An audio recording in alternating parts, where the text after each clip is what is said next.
स्मरण कुंभ मेला एक ऐसा स्थल है जहां हर साल लाखों श्रद्धालु अपने पाप धोने के लिए आते हैं। यही वह समय है जब ये जगह केवल आध्यात्मिक नहीं बल्कि एक रहस्यमय और अजीब घटनाओं का केंद्र भी बन जाती है।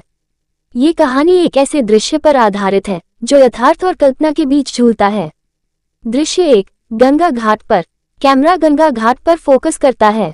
श्रद्धालु गंगा में स्नान कर रहे हैं। कुछ लोग तट पर ध्यान और पूजा कर रहे हैं। एक साधु बाबा चिल्ला रहे हैं। साधु बाबा दूर से आकर, हे गंगा माता, हम तुम्हारी कृपा से हर जीवन के पाप धोते हैं, हमें मुक्ति की राह दिखाओ। पानी में तैरते हुए श्रद्धालुओं के बीच अचानक एक बड़ा सांप, जिसे देखकर सभी लोग डर जाते हैं। श्रद्धालु चिल्लाते हुए, यह क्या? सांप, जल्दी बाहर निकलो। दृश्य 2, सांप के पास साधु।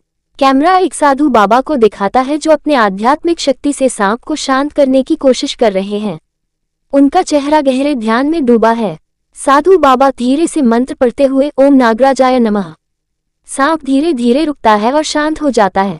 लोग हैरान होकर उसे देख रहे होते हैं।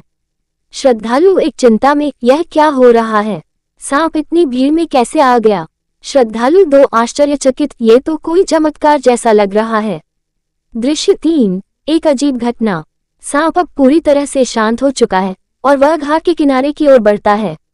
तभी कुछ आश्चर्यजनक होता है। एक भक्त सांप को धीरे धीरे तंत्र मंत्र से नियंत्रित करता है, जैसे वह कोई शक्ति हो। भक्त ध्यान से, ये सांप नहीं, ये नागराज का रूप है जो कुंभ के समय धरती पर आता है। ये हमें सिखाता है कि जीवन और मृत्यु दोनों के बीच के अंतर को समझो और त्याग और तपस्या की शक्ति से अपने मन को शांत करो।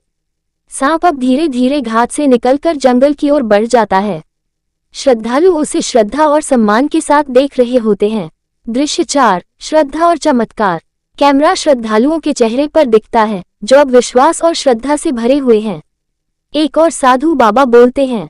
साधु बाबा हंसते हुए, देखो, ये कुंभ मेला केवल एक धार्मिक स्थल नहीं है, ये शक्ति और आस्था का मिलन है। हम सभी को इस अनुभव को समझना चाहिए। कैमरा धीमे धीमे गंगा की लहरों और श्रद्धालुओं की मूर्तियों के ऊपर फोकस करता है। समाप्त। ये घटना मात्र एक साधारण दृश्य नहीं बल्कि एक गहरी समझ का प्रतीक है कि जीवन के कठिन समय में आस्था और तपस्या की शक्ति से हम सभी अपने मार्ग पर चल सकते हैं।